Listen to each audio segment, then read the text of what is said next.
The emergency sirens screamed across every colony in the outer territories. People ran through streets grabbing whatever they could carry. Ships lifted off in such a hurry that some forgot to close their cargo doors. Nobody wanted to stay behind. Nobody wanted to face what was coming. Robin Hayes sat on the porch of his family's farmhouse, watching the distant lights of evacuation ships rising into the purple sky. His mother was inside packing food and clothes. His father was in the barn trying to calm their livestock. The animals could sense danger even better than the sensors could. 14 years old, and Robin had never seen his parents this scared. They had survived dust storms and crop failures. They had weathered solar flares and equipment breakdowns. But this was different. This was the thing everyone in the frontier colonies whispered about in frightened voices. The Dravos had arrived in their star system. Robin had read about the creature in school files. A monster from the ancient times before the Galactic Council unified the known species. 40 feet tall with scales harder than starship armor. Claws that could tear through reinforced steel. Breath that melted rock into glass. For 3 months it had destroyed mining colonies and research stations across multiple systems. Military fleets shot every weapon they had at it. Nothing worked. The creature just kept coming. Now it was heading toward Thornfield, Robin's homeworld. His father came running from the barn, boots covered in mud. "Robin, get in the transport now. Your mother's waiting." "What about the animals?" "We'll come back for them."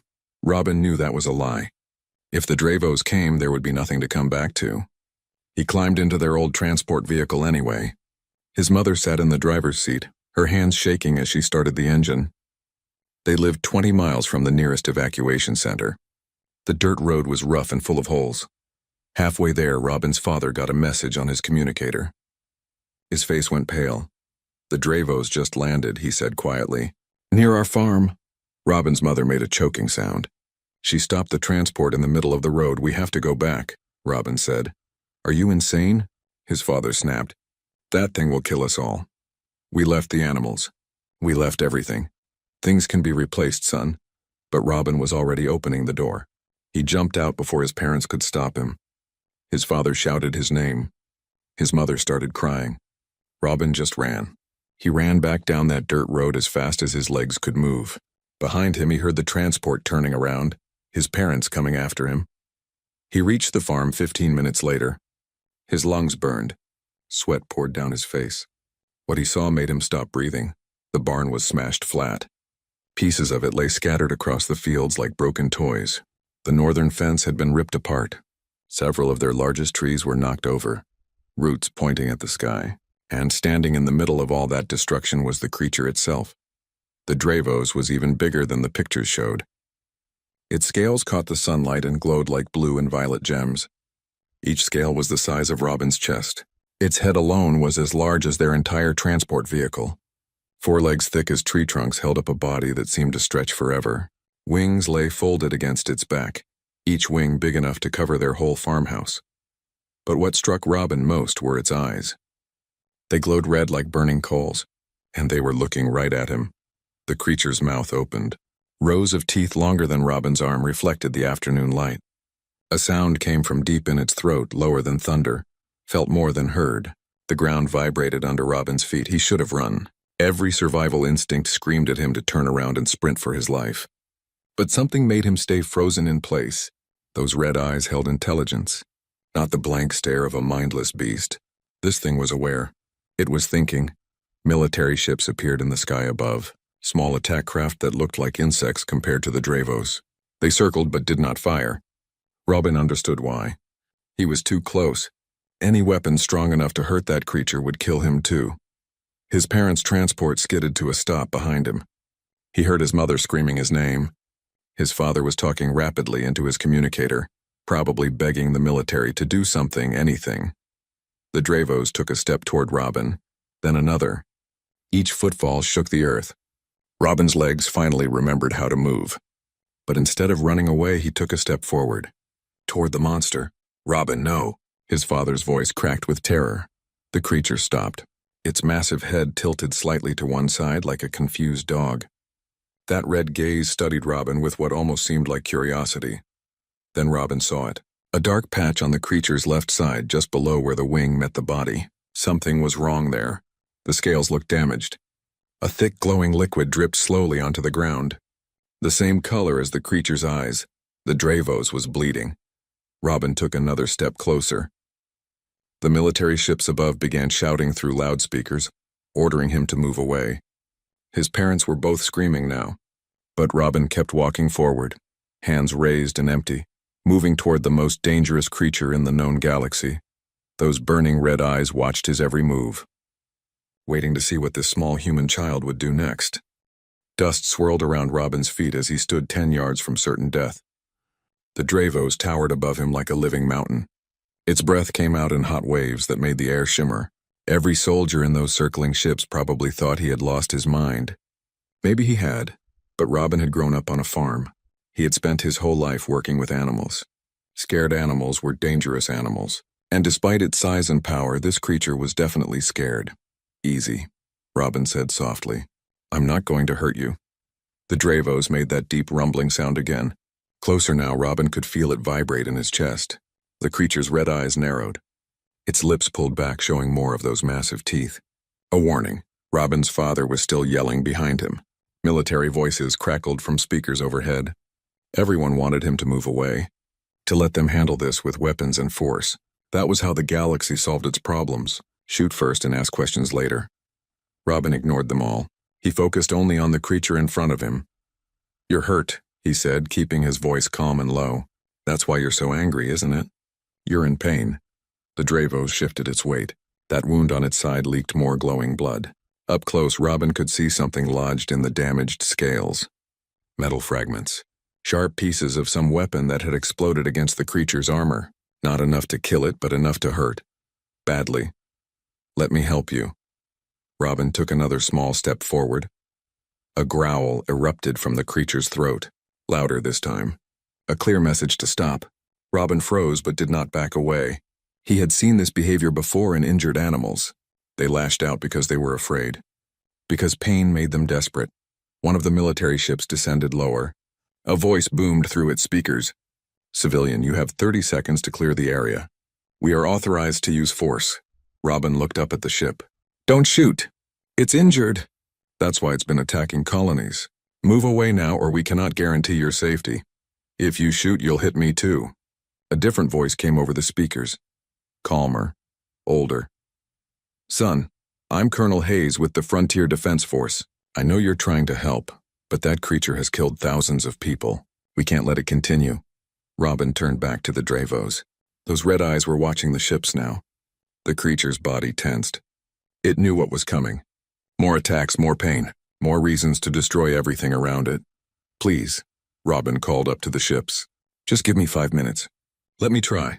Silence from above. Robin counted heartbeats, 10, 20, 30. "You have 5 minutes," Colonel Hayes finally said. "But our weapons stay locked on target." Robin nodded. He looked back at the Dravos. The creature was watching him again. Maybe it understood some of what had been said. The intelligence in those eyes suggested it could. "I need to get closer," Robin said to the creature. "I need to look at your wound. I promise I won't hurt you. I just want to help." He took another step. The Dravos growled but did not move. Another step. The growl got louder. Robin was close enough now to touch the creature if he reached out. Close enough to die instantly if it decided to attack. Instead of reaching for the creature, Robin sat down on the ground, cross-legged, hands in his lap. He made himself small, non-threatening. He had done this with wild animals before. Show them you mean no harm. Give them space to choose. The Dravos' head lowered. Its nose was now level with Robin's entire body. Hot breath washed over him, smelling like sulfur and burnt metal. The creature sniffed, taking in his scent, deciding if he was prey or something else. "My name is Robin," he said quietly. "I live here on this farm. Lived here anyway. You kinda smashed my barn, was that a snort?" Did this enormous creature just react to his words? "I'm not mad about the barn," Robin continued. "Buildings can be rebuilt. But you're hurt and that's making everything worse. If you let me help, maybe we can stop all of this. No more fighting. No more pain." The Dravos made a different sound, softer, almost like a whimper. Its red eyes closed for a moment. When they opened again, something had changed in them. The burning anger had dimmed slightly. Robin slowly reached into his jacket pocket. The creature tensed immediately. Just a medical kit, Robin said, pulling out a small white box. Every farmer carries one. For when the animals get hurt, he opened the kit. Inside were bandages, antiseptic spray, and a few basic tools. Nothing designed for a creature this size, but maybe enough to help. Robin stood up slowly. The Dravos tracked his movement but allowed it. I need to look at your wound now. Is that okay? The creature made a low rumbling sound. Not quite a growl, not quite agreement, but it did not stop Robin from moving closer to its injured side. Up close, the damage was worse than he thought. The metal fragments were deep in the wound. Some kind of specialized weapon designed to burrow under scales. Each piece had small barbs that dug in deeper if disturbed. No wonder the creature was in constant agony. This is going to hurt, Robin said. I'm sorry, but these things need to come out. He pulled out the smallest tool from his kit, a pair of long tweezers meant for removing splinters. Completely inadequate for this job, but all he had. Robin reached toward the wound. The Dravos' entire body went rigid. A deep growl started in its chest. I know, Robin whispered. I know it hurts. But you have to trust me. His hand touched the creature's scaled hide. The Dravos flinched but held still. Robin could feel the muscle beneath the scales trembling. He positioned the tweezers around the largest metal fragment and began to pull. The creature roared, a sound so loud that Robin's ears rang. The ground shook. Military ships above scattered an alarm. Robin's parents screamed. But Robin kept pulling, steady and firm, until the barbed fragment came free in a gush of glowing blood. The Dravos thrashed its tail, smashing what was left of their fence. But it did not pull away from Robin. It held still while he reached for the next fragment. That's it, Robin said softly. You're doing great. Just a few more. 4 more pieces came out, each one causing another roar of pain. Robin's hands were covered in the creature's glowing blood.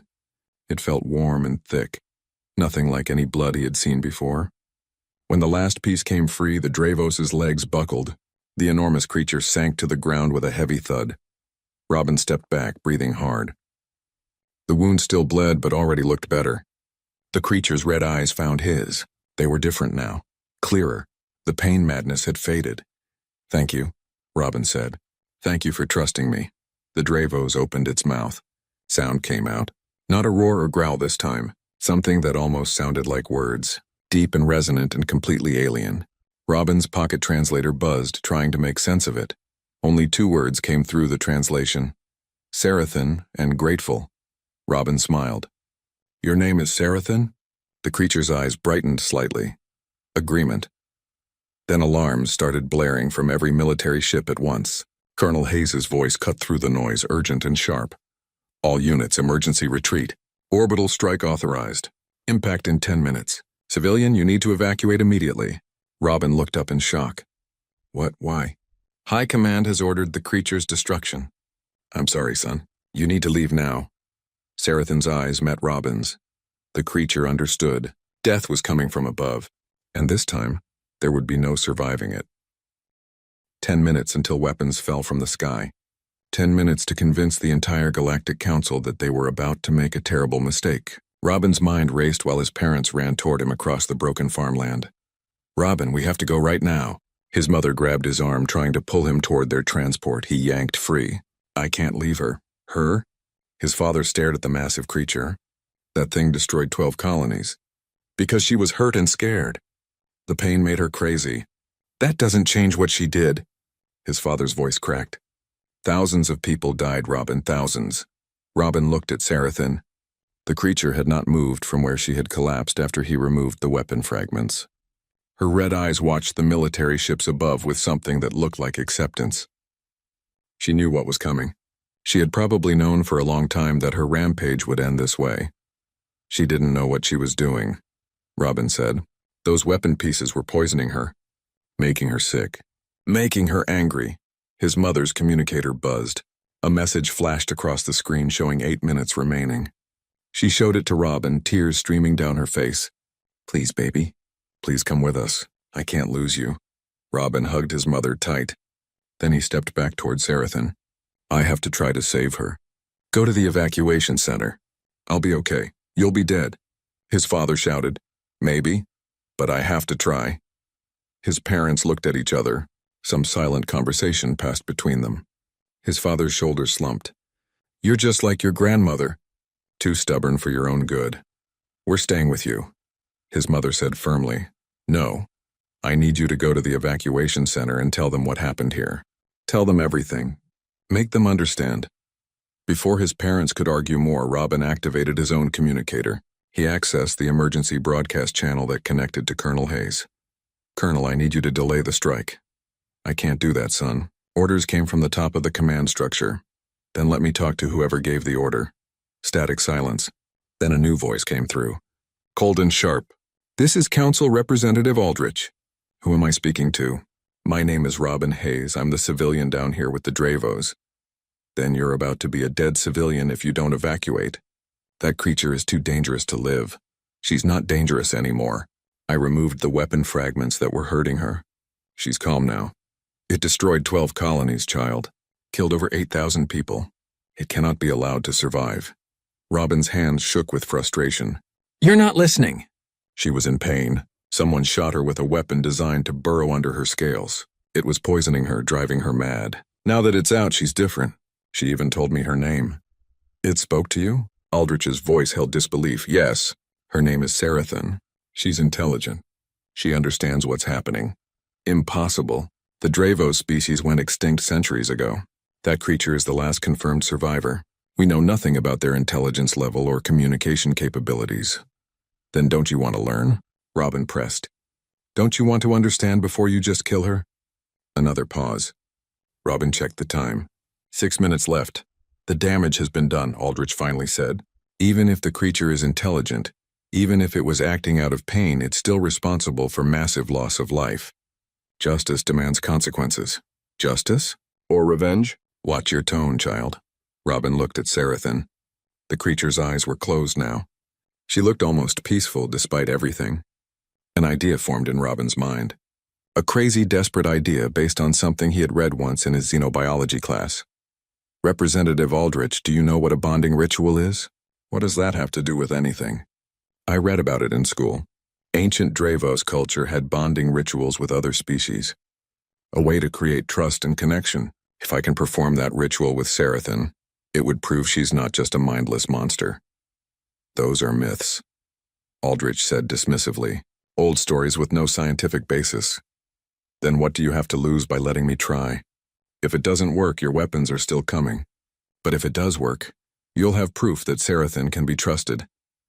4 minutes remaining, Colonel Hayes' voice cut in. Whatever you're going to do, you need to do it fast. Robin closed the communication channel. He turned to Sarathan and placed his hand on her scaled face. She opened her eyes, those red orbs focusing on him. I need your help, Robin said. There's a ritual, a bonding ritual between Dravos and other species. Do you know it? Sarathan made a sound. Robin's translator worked on it, struggling with the ancient language. Finally, words appeared on the small screen. Bond of Guardian. Last resort. Dangerous for small one. More dangerous than orbital weapons. A rumbling that might have been laughter. Fair point. How do we do it? Sarathan's eyes studied him carefully. Then she began to make a series of sounds. The translator worked overtime. Touch, breath, trust, heart. Robin tried to make sense of the cryptic words. Touch you. Breathe with you. Trust you. And something with heart? Sarathan's massive head nodded once. 3 minutes left. Robin placed both hands on Sarathan's face. Her scales felt warm under his palms, smooth and hard like polished stone. He looked directly into her eyes and started breathing slowly. Deep breaths in and out, trying to match his rhythm to hers. Sarathan's breathing slowed to match his. Their chests rose and fell together. Robin could feel something building between them. A pressure in the air, energy crackling like static electricity before a storm. Trust, Robin whispered. I trust you, Sarathan. I know you didn't want to hurt anyone. I know you were just scared and in pain. The energy grew stronger. Robin's skin tingled. His hair stood on end. Sarathan's eyes began to glow brighter, shifting from red toward a lighter purple color. 2 minutes left. Heart. The translator spoke Sarathan's voice. Show heart. Final step, Robin tried to understand. Show heart? What did that mean? Some physical gesture? Some declaration? Then it hit him. His grandmother used to say the same thing. Show heart. Show that you care. Show that you mean it with your whole being. Robin rose on his toes and pressed his lips to Sarathan's scaled snout. A kiss, simple and pure and full of every ounce of trust and compassion he had in him. Light exploded outward from where his lips touched her scales, brilliant white light that washed across the broken farmland. It rushed over his parents, over the circling military ships, spreading in a wave that could probably be seen from orbit. Robin felt Sarathan in his mind. Not thoughts exactly, but emotions. Her pain, her loneliness, her fear of being the last of her kind, her regret for all the destruction she had caused, and underneath it all a desperate hope that maybe, just maybe, there was a chance for something different. The light faded. Robin opened his eyes. Sarathan's eyes were no longer red. They glowed a soft violet color. Her aggressive spikes had retracted. Her entire posture had softened. She looked different. She felt different. Bond complete, Sarathan's voice came through the translator clearly now. You are guardian. I am bonded. We are joined. 1 minute left. Robin grabbed his communicator. Colonel Hayes. Representative Aldrich. Did you see that? Aldrich's voice came through, shock evident. What in the galaxy was that light? The bonding ritual, it worked. Sarathan is bonded to me now. She's not dangerous anymore. Our sensors picked up massive energy readings, Colonel Hayes said. Whatever just happened, it changed the creature's biological signature completely. Then stop the strike, Robin shouted. 30 seconds, please, Robin begged. She's different now. I can feel it. We're connected. If you kill her, you'll be murdering an intelligent being who only acted out of pain. 20 seconds. Representative Aldrich. Colonel Hayes's voice was urgent. I need authorization to abort right now. 10 seconds. Abort the strike, Aldrich finally said. Abort it now. Strike aborted, Colonel Hayes confirmed. Weapons standing down. Robin collapsed to his knees, shaking with relief. His parents ran to him, both of them crying. Sarathan lowered her head and made a sound that rumbled with contentment. But as Robin hugged his parents, a new sensation washed over him. He could feel Sarathan not just emotionally but physically. Her heartbeat, her breath, the flow of energy through her massive body. And he knew, somehow he just knew that they were linked now, truly linked. For better or worse, his life and Sarathan's were bound together. The question was, what came next? Medical scanners hummed around Robin while doctors from 6 different species examined him. The Galactic Council had transported him and Sarathan to a research station orbiting Thornfield. 3 days had passed since the bonding ritual. 3 days of tests and questions and more tests. Robin sat on an examination table in a sterile white room. Through a massive observation window, he could see Sarathan in an adjacent chamber. The room had been designed for massive cargo ships, barely large enough to hold her. She lay curled with her tail wrapped around her body, eyes closed but not sleeping. Robin knew she was awake. He could feel her awareness through their bond. A doctor with blue skin and 4 arms studied a display screen. Remarkable. Your neural patterns are synchronized. Your heartbeats match rhythm within 0.03 seconds. Even your brainwaves are beginning to mirror each other. Is that bad? Robin asked. Bad? No, impossible? That was my assumption until 3 days ago. The doctor made some notes. The bond appears to be both biological and energetic. Your life forces are intertwined at a cellular level. Robin's mother sat in a chair near the door, her face creased with worry. His father stood beside her, one hand on her shoulder. They had refused to leave his side since the incident. Representative Aldrich entered the room, his gray suit perfectly pressed despite the late hour. 2 armed guards followed him. Robin tensed. He had learned that Aldrich was pushing for Sarathan to be imprisoned, possibly killed despite the bonding. We have the full medical reports, Aldrich announced. He did not look happy. The bond is real and appears to be permanent. Separating you from the creature would likely kill you both. Her name is Sarathan, Robin said firmly. Aldrich ignored him. The council has debated for 3 days about what to do with this situation. You're both a security risk and a diplomatic nightmare. She hasn't threatened anyone since the bonding, Robin pointed out. That we know of. But the creature Sarathan has killed thousands. There are families demanding justice, entire species calling for execution. Robin's father stepped forward. You can't execute my son. No one wants that, Aldrich said coldly. But we also cannot allow a dangerous creature to roam free simply because a child decided to befriend it. Then what's your solution? Robin's mother asked, her voice shaking. Aldrich pulled up a holographic display. The council has reached a compromise. Robin and Sarathan will be allowed to live on the condition that they prove their value to galactic society. Prove our value? How? By working for the council, taking on missions that require unique capabilities. If you succeed, you earn your freedom. If you fail or refuse, Sarathan will be imprisoned and you'll be separated despite the medical risks. That's blackmail, Robin's father said. That's justice tempered with mercy, Aldrich replied. More than many believe either of you deserve. Robin felt anger surge through the bond. Sarathan had heard everything through the observation window. He sent calming thoughts her way, trying to keep her from reacting badly. What kind of missions? Dangerous ones. Situations where military forces have failed or cannot be deployed. In 1 week, you'll receive your first assignment. Succeed and we'll discuss future terms. Fail and the conversation is over. Aldrich left without waiting for a response. The guards followed him out. Robin's parents immediately moved to his side. You don't have to do this, his mother said. Yes, I do. It's the only way to keep Sarathan alive. What about keeping you alive? His father demanded. These missions he's talking about sound like suicide runs. Robin looked through the window at Sarathan. Her violet eyes opened and met his gaze. Through their bond, he felt her determination mixed with guilt. She did not want him to risk his life for her, but she also desperately wanted to live, to have a chance at something beyond pain and destruction. I'll be okay, Robin said. We'll be okay, together. The week passed in a blur of training and preparation. Military advisors taught Robin basic combat strategy and survival skills. Engineers designed a special harness that would let him ride on Sarathan's back.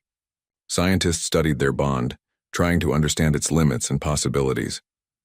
Robin discovered he could sense Sarathan's emotions clearly, and sometimes pick up images from her mind. She could do the same with him. They began to communicate without words, just feelings and impressions flowing through their connection. Sarathan also began teaching him her language properly. The ancient Dravos tongue was complex, full of rumbling sounds humans were not designed to make. But Robin learned to understand it, even if he could not speak it perfectly. On the 7th day, Colonel Hayes arrived at the research station. He found Robin and Sarathan in the training bay, practicing coordinated movements. Robin sat in the new harness on Sarathan's back while she flew in careful circles around the massive space. You two are looking good together, Hayes called out. Sarathan landed smoothly. Robin climbed down from the harness and approached the colonel. Is it time for our mission? Hayes nodded grimly. Pirate fleet has taken over a refugee convoy in the Janos system. 3 ships full of families fleeing a planetary disaster. The pirates are demanding ransom, threatening to space the refugees if they don't receive payment within 24 hours. Why can't military forces handle it? The convoy is in neutral territory. If we send warships, it'll start a diplomatic incident with the Janos Trade Alliance. They're touchy about foreign military in their space. Hayes pulled up a tactical display. But a bonded pair acting as independent contractors? That's different. You wouldn't officially represent any government. So we're a loophole, Robin said. You're a chance to save 2,000 lives without starting a war. Robin looked at Sarathan. Can we do this? Through their bond, he felt her response. Not words, but certainty. Together they were stronger than apart. Together they could protect those who needed help. We'll do it, Robin told Hayes. Good. You leave in 2 hours. I'll be honest with you, kid. This is a test. The council wants to see what you're capable of. Succeed and you'll have more freedom. Fail, and Aldrich gets ammunition to lock Sarathan away forever. We won't fail. Hayes studied him for a long moment. You've grown up fast these past weeks. Too fast, maybe. But I see something in you. Something that reminds me why I joined the military in the first place. To protect people.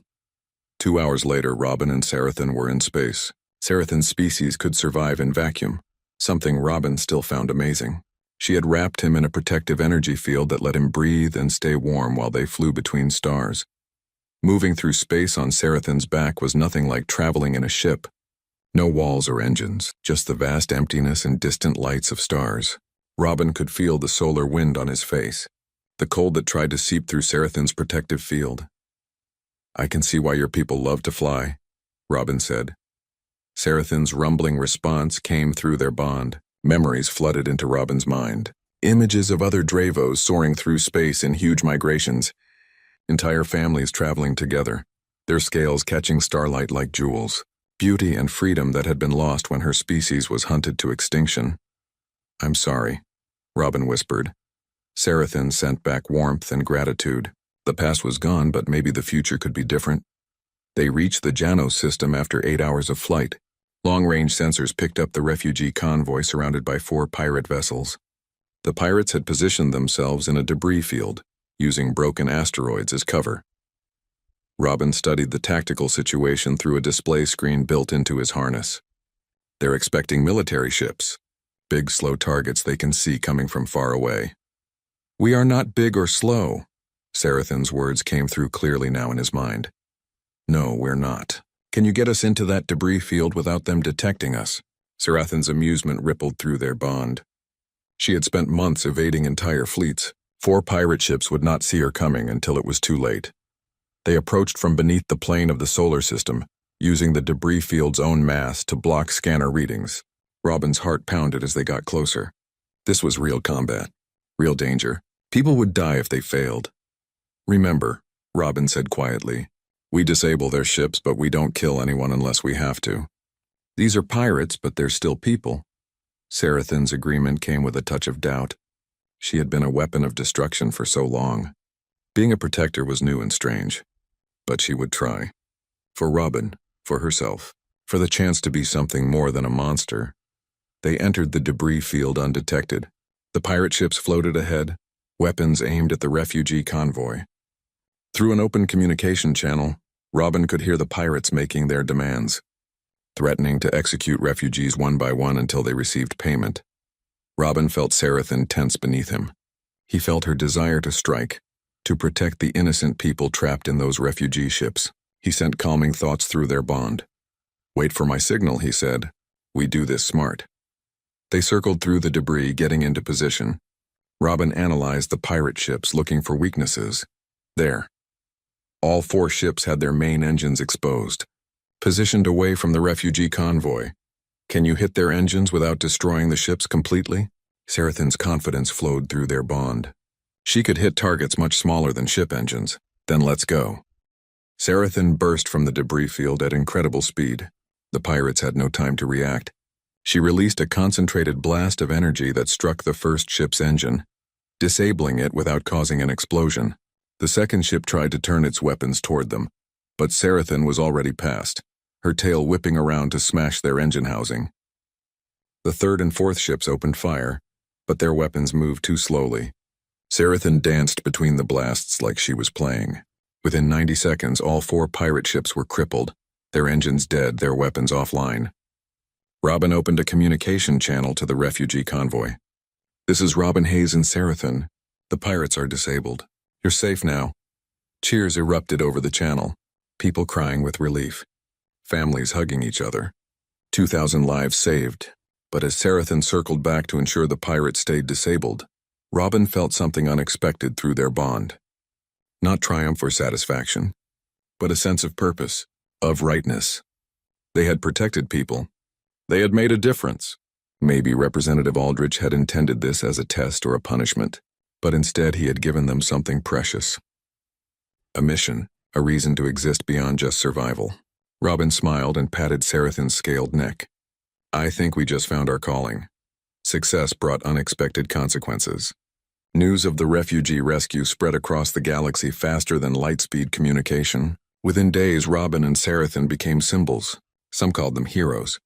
Others called them dangerous examples of misguided mercy. The debate raged while they returned to the research station orbiting Thornfield. Representative Aldrich met them in the landing bay, his expression unreadable. Behind him stood a dozen council members from various species. Robin climbed down from Sarathan's back, tired from the journey but energized by their victory. "You succeeded," Aldrich said flatly, "against expectations." "You sound disappointed," Robin replied. "I'm realistic. One success does not erase past destruction, but the council has agreed to continue your probationary period.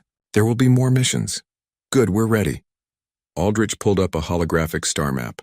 "I wish this next situation was as straightforward as disabled pirates. We've received reports of attacks on Outer Rim colonies, 6 settlements destroyed in the past month." Robin's stomach tightened. "Destroyed how?" "The damage patterns match Dravos attacks. exactly match them. Robin felt shock ripple through his bond with Sarathan. Her confusion mirrored his own. That's impossible. Sarathan has been with me the entire time. You've had her under constant surveillance. We know, Aldrich said. Which means either the reports are false or there's another Dravos out there. Sarathan made a low rumbling sound. Through their bond, Robin felt her certainty and her pain. She says she's the last. Her entire species was hunted to extinction. She would know if others survived. A blue-skinned council member stepped forward. Perhaps your bond is incomplete. Perhaps she's lying to protect others of her kind. Heat rushed through the bond, Sarathan's anger at being called a liar. Robin placed a calming hand on her scaled leg. She's not lying. I would know. Then explain the attacks, Aldrich demanded. I can't. Not until we investigate them ourselves. Aldrich studied Robin carefully. That's exactly what I was hoping you'd say. You and Sarathan will travel to the affected regions. Discover what's really happening. If there is another Dravos, you may be the only ones who can reason with it.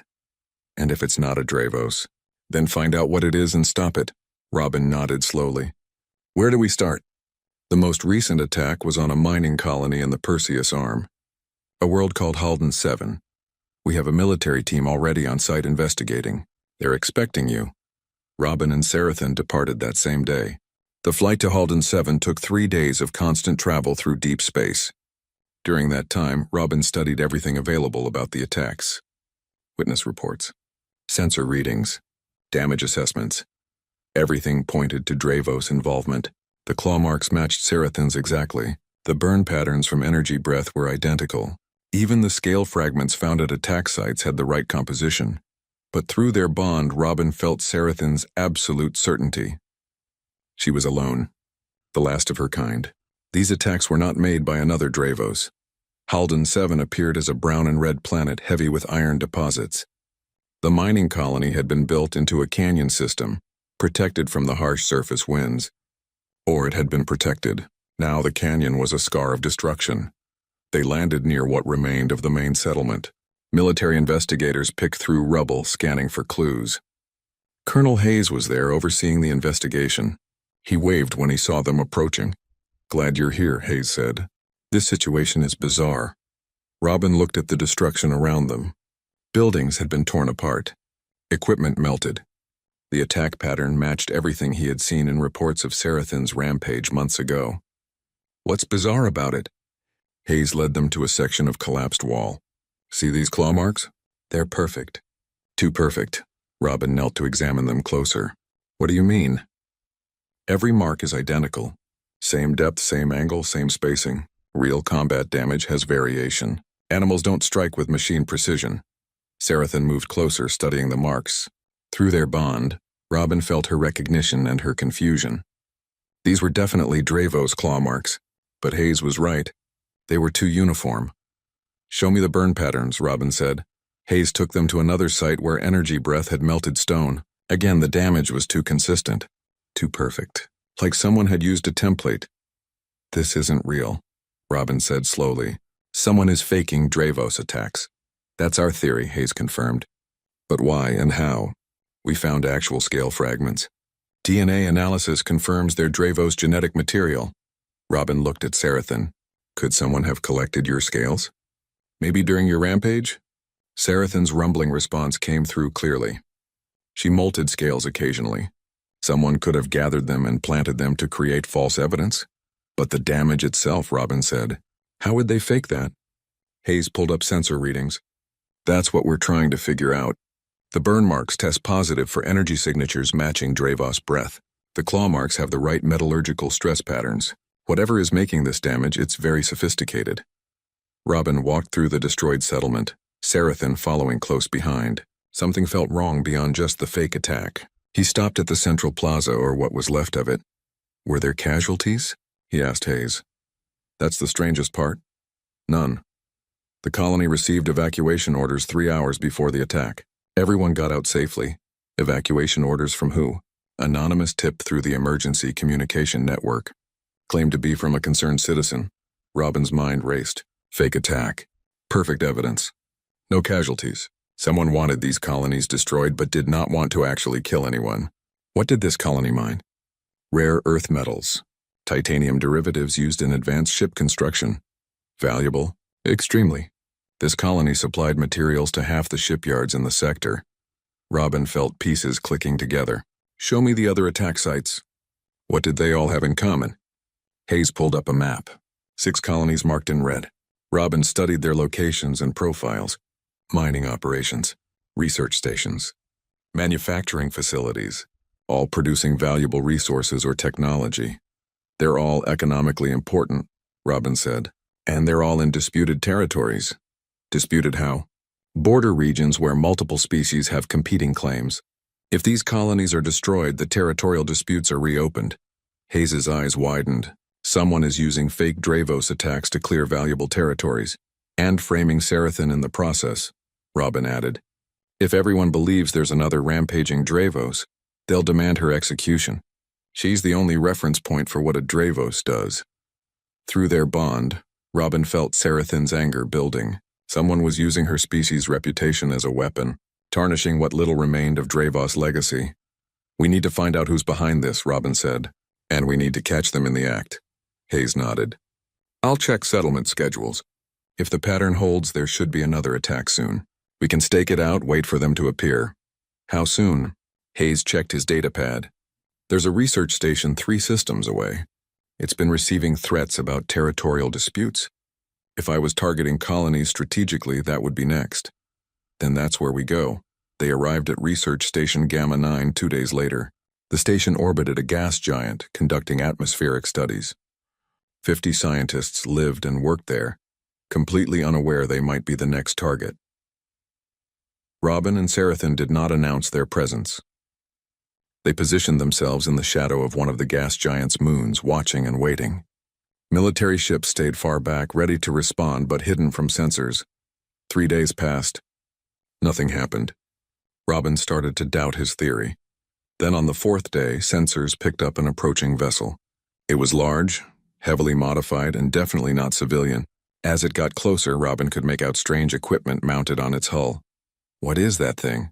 He asked Hayes over the communication channel. Scanning now. I'm reading weapons systems, but they're not standard military design. And there's something else. Some kind of projection equipment. The vessel moved into position near the research station. Then it opened fire, but not at the station. It fired at empty space, creating massive energy bursts. When the energy cleared, Robin saw claw marks carved into asteroids nearby. Exactly like Dravos claw marks. It's a weapon that mimics Dravos attacks, Hayes said, amazement in his voice. Probably built using data collected during Sarathan's rampage. The vessel then launched small drones that scattered scale fragments around the area. Creating fake evidence, building a perfect crime scene. Robin felt rage pour through his bond with Sarathan. This was desecration, using her species' memory as a tool for greed and manipulation. Military ships, move in, Hayes ordered. We've got them. But the vessel detected the approaching military ships. It turned to flee, its engines flaring bright. It was fast, too fast for the military ships to catch. Sarathan, Robin said quietly. Can you catch them? Her response came as a fierce affirmation. She launched from their hiding spot, accelerating faster than any ship could match. Robin held tight to her harness as they closed the distance in seconds. The vessel's crew must have realized what was chasing them. They tried evasive maneuvers, but Sarathan anticipated every move. She had hunted across star systems for months. She knew how prey ran. She fired a concentrated burst of energy that disabled the vessel's engines without destroying it. The ship went dead in space, trapped. Military ships arrived and boarded the vessel. They found a crew of mercenaries hired by a corporation called the Haldren Trade Collective, the same species that had hunted the Dravos to extinction decades ago. The same species that had created the weapon fragments that drove Sarathan mad. Everything clicked into place. The Haldren had exterminated the Dravos to control certain territories. Now they were using fake Dravos attacks to do the same thing again, while also ensuring the last Dravos would be executed for crimes she did not commit. Evidence recovered from the vessel proved everything. Plans for the weapon system, lists of targeted colonies, communication with Haldren executives. Everything needed to expose the conspiracy. Representative Aldrich arrived at the research station the next day, his expression darker than Robin had ever seen. The evidence is conclusive, Aldrich said. The Haldren Collective has been systematically destroying colonies and framing Sarathan. This changes everything. Does it clear her name? Robin asked. It proves these specific attacks weren't her doing, but it doesn't erase the destruction she caused during her rampage.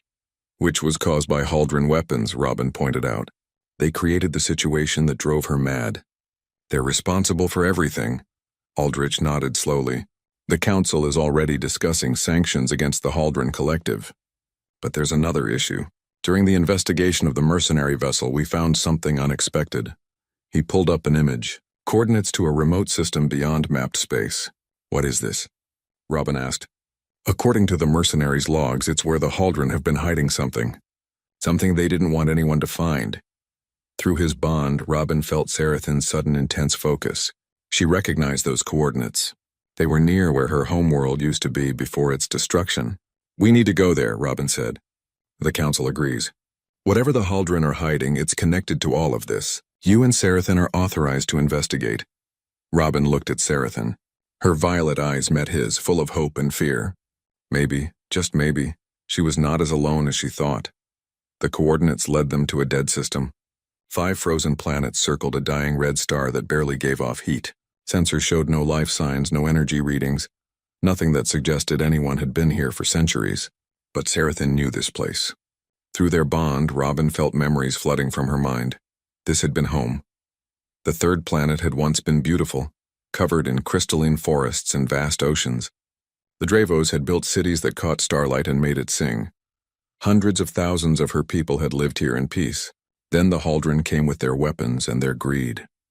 Robin placed his hand on Sarathin's neck as they descended toward the barren surface. I'm sorry, he whispered. Sarathin's grief poured through their bond, but mixed with it was determination. The Haldren had hidden something here, something worth keeping secret even after all these years. They landed in what had once been a major city. Now it was ruins covered in frost. Buildings had collapsed into twisted metal and broken crystal. The cold was absolute, far below anything humans could survive without protection. Robin stayed within Sarathin's energy field as they explored. There, Robin pointed. That structure is different. One building stood intact while everything around it had crumbled. It was made of dark metal that did not match Dravos architecture. Haldren design, new construction on an old grave. Sarathin approached cautiously. Her claws scraped against ice as she circled the building. Robin scanned it with the equipment he carried. Energy readings came back positive.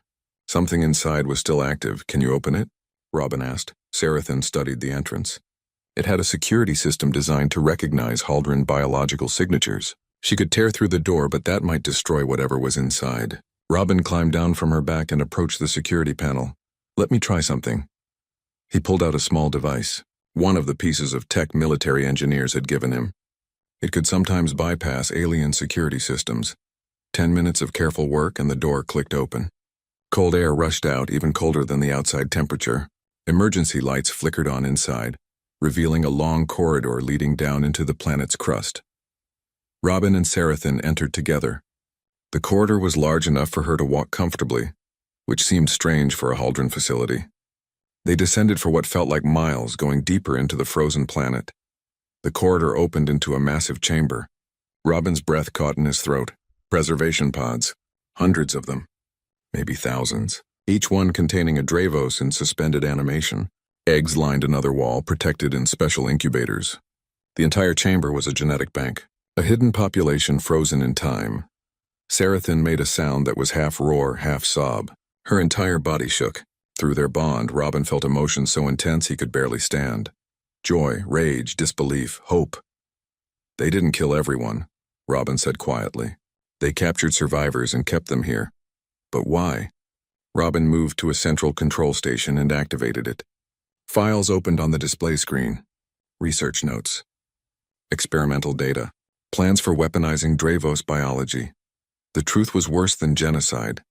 The Haldren had not just destroyed the Dravos civilization. They had captured survivors to study them, to learn how to use their abilities as weapons. The facility was a laboratory and a prison. Robin read through files, his horror growing with each entry. The Haldren had spent decades experimenting on captured Dravos, trying to extract their energy projection abilities, trying to replicate their strength. They had created the weapon fragments that eventually drove Sarathin mad, by testing them on her people. When the experiments failed to produce the results they wanted, the Haldren had simply kept the survivors frozen, waiting, planning to resume their research when technology advanced enough. This is why they created the fake attacks, Robin realized. They were afraid someone would find this place. If Sarathan was executed for those attacks, there would be no one left to recognize what this facility really was. The Haldren could continue their experiments in secret. Sarathan moved among the preservation pods. Her violet eyes studied each frozen face. Friends, family, her entire world locked in ice. Robin joined her. We need to wake them up. Can we do that safely? He returned to the control station and studied the preservation systems. It was sophisticated technology, designed to keep occupants alive indefinitely, but there were protocols for revival, careful step-by-step processes to bring someone out of stasis without causing damage. It will take time, Robin said. Days, maybe weeks to safely revive everyone. But we can do it, Sarathan rumbled agreement. But through their bond, Robin felt her worry. Would her people even want to wake up? Would they blame her for surviving when they had not? They'll understand, Robin said. You couldn't have known they were here. You thought you were alone. He started the revival process for the first pod. It would take 12 hours before the occupant could safely wake. Robin set up camp in the chamber, using supplies from his pack. Sarathan curled around him, sharing her warmth. As they waited, Robin sent a message to Colonel Hayes and the Galactic Council. He told them everything. About the facility, the prisoners, the Haldren experiments. He included all the evidence from the control station files. Hayes's response came 3 hours later. The council is mobilizing. Medical teams are being dispatched to help with revival procedures. The Haldren government is being formally charged with crimes against sapient species. This changes everything, Robin. You just exposed the biggest war crime in modern galactic history. 12 hours later, the first preservation pod opened. A male Dravos emerged, smaller than Sarathan, but still massive. His scales were a darker blue, almost black. He looked around in confusion, then saw Sarathan. Recognition flashed in his eyes. He spoke in the ancient Dravos language. Sarathan responded, her voice full of emotion. Through their bond, Robin caught bits of the conversation. The male's name was Ryvek. He had been Sarathan's student before the invasion. He was asking what year it was, how long he had been frozen. When Sarathan told him, Ryvek's legs buckled. 43 years. He had lost 43 years. More pods began opening as the revival process completed. Each Dravos who emerged went through the same shock and grief. But they also felt hope. They were alive. Their species had survived. Medical teams arrived from the council along with xenobiologists and trauma specialists. The chamber became an organized rescue operation. Dravos were being revived, examined, counseled, and slowly introduced to how much the galaxy had changed. The eggs were the most delicate operation. Each one required careful temperature adjustment before it could safely be moved. But genetic scans showed they were all viable. Dravos children waiting to be born. Robin worked alongside the medical teams, coordinating with council representatives and helping newly awakened Dravos adjust. Through his bond with Sarathan, he could help translate and ease their confusion. Representative Aldrich arrived 5 days into the operation. He found Robin exhausted but still working. Sarathan stood nearby, surrounded by her people. They looked at her with respect and gratitude. She was the one who had survived, the one who had led others back to them. The Haldren Collective has been dissolved by council order. Aldrich informed Robin. Their government is under investigation. Several executives are already under arrest. Your evidence was undeniable. What about the Dravos? Robin asked. What happens to them now? That's up to them. The council has offered them refugee status and support. Several planets have volunteered to host a new Dravos colony. Your homeworld of Thornfield is among them. Robin smiled at that. His parents had pushed for Thornfield to offer sanctuary. They had seen what Robin and Sarathan could accomplish together. They wanted more of that cooperation. There's another matter, Aldrich continued. Your probationary status.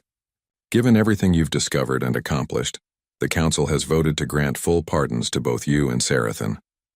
Your restrictions are lifted. Robin felt relief wash through him. Free, they were finally free. However, Aldrich added, the council would like to make you a formal offer. An official position as liaisons between humanity and the Dravos, helping both species understand and work with each other. What would that involve? Whatever you think it should. You've proven that different species can bond in ways we never imagined possible. You've shown that compassion can achieve what weapons cannot. The galaxy needs more of that. Robin looked at Sarathan. Through their bond, he felt her approval. She wanted this too. A chance to build something positive from all the pain and loss. We'll do it, Robin said. But we do it our way. No more tests or missions forced on us. We work as partners with the Council, not servants. Aldrich nodded. Agreed. You've earned that much. 3 months later, Robin stood in a valley on Thornfield. The land around him had been transformed. Dravos architects had worked with human engineers to build a new settlement. Crystalline structures rose alongside traditional farmhouses. Technology blended with nature in ways that served both species. Sarathan's people had chosen to settle here. Not all of them. Some Dravos had decided to explore the galaxy, to see what had changed in their absence. But the majority wanted a home, a safe place to rebuild their civilization. The eggs had hatched. Young Dravos flew through the sky, their scales gleaming in the sunlight. Children learning to use their gifts under the guidance of elders. Robin watched them play, darting between clouds like enormous birds. His parents had rebuilt their farm nearby. They grew hybrid crops now, designed to feed both human and Dravos populations. Other human families had moved to the valley, attracted by the chance to live alongside an ancient species. Robin was no longer just a farm boy. He was recognized across the galaxy as the human who had saved the Dravos, who had proven that even the most feared creature could change with understanding and compassion. But he did not feel like a hero. He just felt lucky. Lucky to have met Sarathan when he did. Lucky to have seen past the monster everyone else saw. Lucky to have been given a chance to make a difference. Sarathan landed beside him, her violet eyes bright with contentment. Young Dravos followed her, students learning from the one who had survived impossible odds. She had become a teacher again, passing on knowledge that had almost been lost forever. Robin climbed onto her back, settling into the familiar harness. They rose into the sky together, flying over the valley that had become home to 2 species. Below them, humans and Dravos worked side by side, building, creating, living together. A simple kiss had started all of this. One moment of compassion when everyone else wanted violence. One choice to see pain instead of danger. One boy refusing to give up on a creature the entire galaxy had condemned. That kiss had saved more than just Sarathan. It had saved an entire species. It had changed how the galaxy thought about monsters and redemption. It had proven that the most powerful force in the universe was not weapons or strength. It was the willingness to understand, to connect, to care about someone different from yourself. Robin pressed his hand against Sarathan's scales, feeling their bond pulse with shared contentment. They had come so far from that broken farmyard where they first met. From the moment when a terrified boy chose compassion over fear. Thank you, Sarathan's words came through their bond. For seeing me. For saving us all. Robin smiled. Thank you for trusting me. For showing the galaxy that even the most feared beings deserve a chance. They flew higher, above the clouds into the clear blue sky. Below them, a new world was being built. One where different species could bond not through conquest or domination, but through simple acts of kindness. One where a human boy and an alien dragon had proven that family was not about what you were born as, but about who you chose to protect. The galaxy was full of dangers and conflicts. There would always be challenges ahead. But Robin and Sarathan faced them together, bound by a connection that transcended species and fear. A bond created by one simple kiss, a kiss that had tamed not just a dragon, but the prejudices of an entire galaxy. And in doing so, had given everyone hope that understanding was always possible, that compassion could always triumph, that even the darkest histories could lead to brighter futures. The story of the human boy and the fearsome dragon became legend, a tale told across thousands of worlds about the day when kindness changed everything, when one small act of trust created ripples that transformed the galaxy. Robin and Sarathan continued their work, helping other species find common ground, building bridges where others saw only walls, proving again and again that the most powerful weapon anyone could wield was an open heart. Their legacy was not one of conquest or destruction. It was one of connection, of bonds formed across impossible divides, of the simple truth that sometimes the bravest thing anyone can do is choose to care. And it all began with a kiss.